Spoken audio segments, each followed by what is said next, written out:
Welcome to this week's edition of Outdoors Online, a weekly webcast produced by the North Dakota Game and Fish Department. I'm your host, Tom Jensen. My guest this week is Scott Gangl. Scott is a fisheries management supervisor with Game and Fish. We're going to talk about Darkhouse Spearfishing in North Dakota. Just opened up a few days ago, I guess. Scott, first off, let's give the viewers some background. Spearing was not always legal in North Dakota.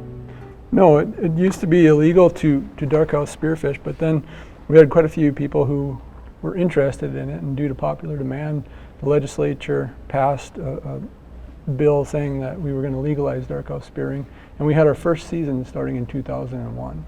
It's been around now for then 12, 13, 14 years then. Yeah, this is 2015, so yeah, this will be the 14th season. Increasingly more and more popular every year? Yeah, after the first season, it kind of slowed down after the first year, and then it was pretty steady for most years after that until we opened the entire state to spearing. Now we've seen a pretty good increase for the last 2 years, but it's kind of stabilized there too. We have reciprocal agreements with other states that have spearing, don't we? Mm-hmm. In that our spearers from North Dakota can go to their state, vice versa, their people can come here? Right, and the way the agreement is set up, if another state outlaws non-resident spearing, then it's illegal for their residents to come here and spear.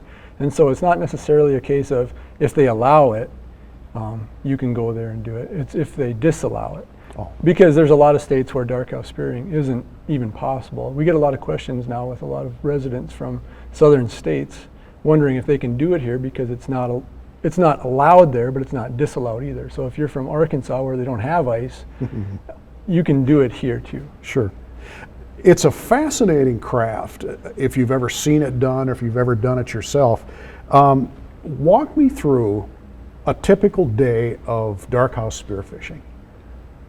Well, the first thing that you need to do is cut a hole, and typically a darkhouse spearfishing hole is a fair bit larger than your typical ice fishing hole, just because you're sitting in your house. How much bigger? Let's give them some perspective. As big as the coffee table, or? Well, it depends on, I guess, how much ice you want to cut. But right. A lot of people will have like maybe a 2 by 3 foot hole, just big enough that you can see pike and you can have your decoy set up and you can spear them and still get them out of the hole. You have to realize that they're probably going to come somewhat horizontally up through the hole. So most of them will have any size from 2 to 3 foot.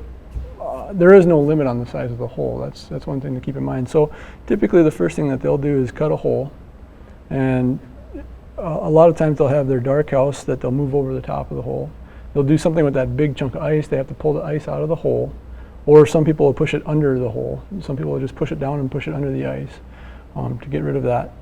Clean out the hole and then move your darkhouse over the top. And it's called darkhouse spearfishing because you want to be able to look down into the water.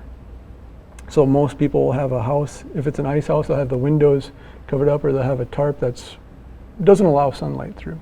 So that way it's dark, that way whatever light is shining through the ice will illuminate down below, and there's not going to be any glare on the hole. And then once you get your ice house set up, you get your hole cut, people will put a decoy down. And some people like to use homemade decoys. You can buy decoys commercially. But there's also kind of an art to it where some people really enjoy the art of carving their own decoy and having a fish come in to that. So it's a pretty simple sport, really. You have a spear and you have a decoy, you have a hole in the ice, and then it's kind of like bow hunting where you sit in your stand and wait.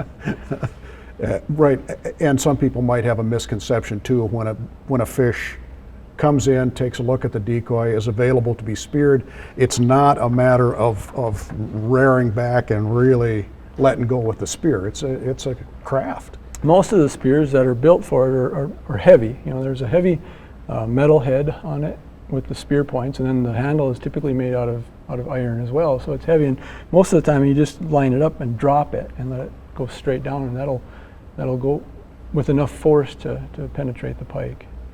Not all game fish, you mentioned pike, and not all game fish are available as targets, right? The only game fish that are legal to spear are northern pike. And then in addition to northern pike, you can spear any non-game fish. And that includes things like carp and suckers and things like that. So if there's any question as to what is a game fish or not, it's in our fishing regulations. You can go in there and look to see we have all the game fish defined, and then anything else is a non-game fish. And not all lakes are available too. That's true. Since northern pike and muskie look so similar, and it's illegal to spear muskie, we have most of our muskie lakes, most of the lakes that we stock with muskie are closed to spearing. And those are the only ones. Otherwise, spearing is open statewide. Not all lakes have pike in them, obviously, right. So there's, I mean... Is that how you determine which lakes are open? By the population of pike that you've seen?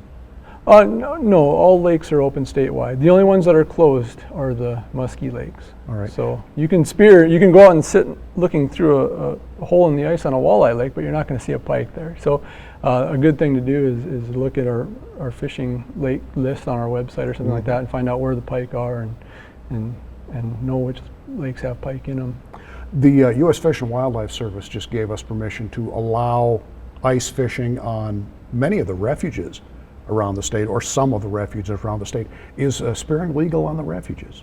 Yes, it is. Yeah, it's just another form of angling, and it should be open on the refuges as well. And the ones that you're mentioning are up in the Devil's Lake area, up around Lake Alice and some of the other attached waters to Devil's Lake.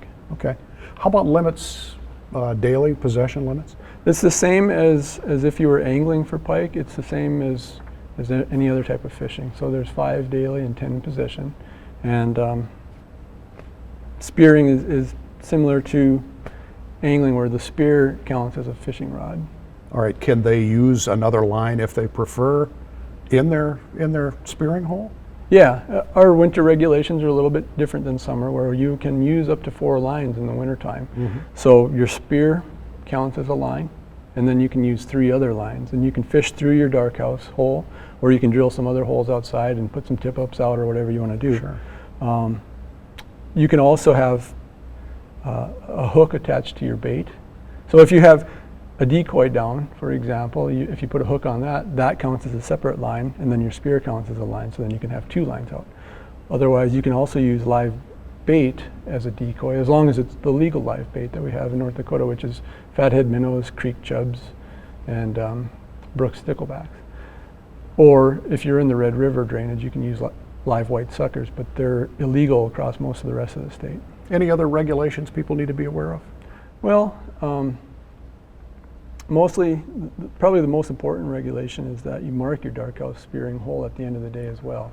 Because once you're done spearing and you pull that shack away and you go away for the day, you've left a really big hole in the ice. And until that freezes over, it could be a real danger. So it's part of our regulations that you have to mark it at the end of the day. And you can use a natural object, which is, get a tumbleweed or a stick off of shore. Sometimes you're out in the middle of the lake and there's nothing around to mark it with. And so the other thing that we allow is a brightly colored wooden lath. Now it has to be wooden, so if it does go through the ice in the spring, it'll deteriorate, and it should be painted bright orange or something like that.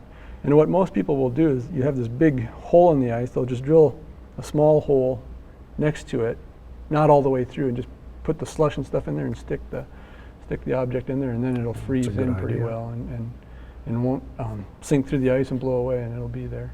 All right. Remember, also, if you are going to take part in Darkhouse spearfishing, you need to register.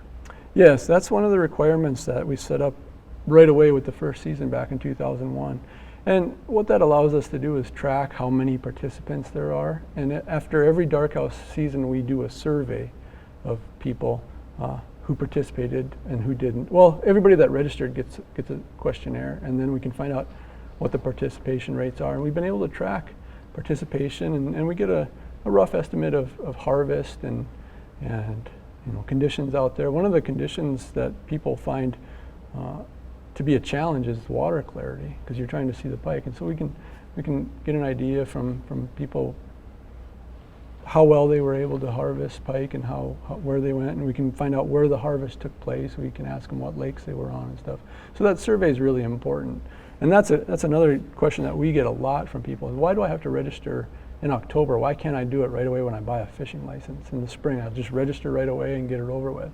And one of the reasons is we only want to limit our survey to people who want to darkhouse spearfish. And if we opened it in the spring, I know I would do this. Most people would just register anyway and be like, well, let's just get it over with, and I might go or I might not go. I probably won't, but I'm going to register anyway. And we would probably have 20,000 registered people when only 2,000 people actually intended to go spearing in the first place. And so we open up the registration process in October to limit the people who are actually serious about spearing. And hopefully people don't forget to register then when December rolls around. You mentioned earlier one of the best things that you can possibly do if you want to experiment with darkhouse spearfishing is to go on our website, look on our list of lakes, and find a good potential lake that's loaded with spearable pike. Right, yeah, and our biologists have been doing a really good job of putting details on our lake list about the numbers of fish and the size of the fish. It's kind of general. They might say lots of big pike or lots of little pike, and everybody's idea of a little pike is different, but you can always call us up and ask some questions too and talk to the biologist and get a good idea of where to go from there. All right, Scott, thanks. As we mentioned earlier, it would be easier to tell you the lakes that aren't open to darkhouse spearfishing than the ones that are. So here are the only lakes in North Dakota where spearing is prohibited. Braun Lake, East and West Park Lakes, Lake Audubon, Hecker's Lake, the McCluskey Canal, New Johns Lake, Red Willow Lake, and Sweetbriar Dam. And again, the reason these lakes are closed is that they contain muskies, which are very similar to northern pike, but are illegal to spear. For a full list of regulations on darkhouse spearfishing, refer to the current North Dakota Fishing Guide or the Game and Fish website at gf.nd.gov. For Scott Gangl and the rest of the staff here at North Dakota Game and Fish, thanks for joining us for Outdoors Online. We'll see you again next week.